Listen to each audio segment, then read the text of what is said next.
Hey guys, welcome back with me again in this channel. So on today's tutorial I'm gonna show you how you can unlock this ice skating walk pack in DTI winter update.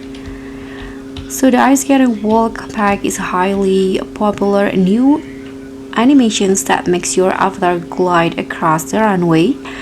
And if you're wondering where to get it, so what you need to do is just complete the advent calendar on the day 3 in here, and you'll get the ice skate wall pack by finding the Lana doll here in between the hair salon and also the makeup session. In here you found the doll in here, and when you found that, you can get this ice skate wall pack, this one in here.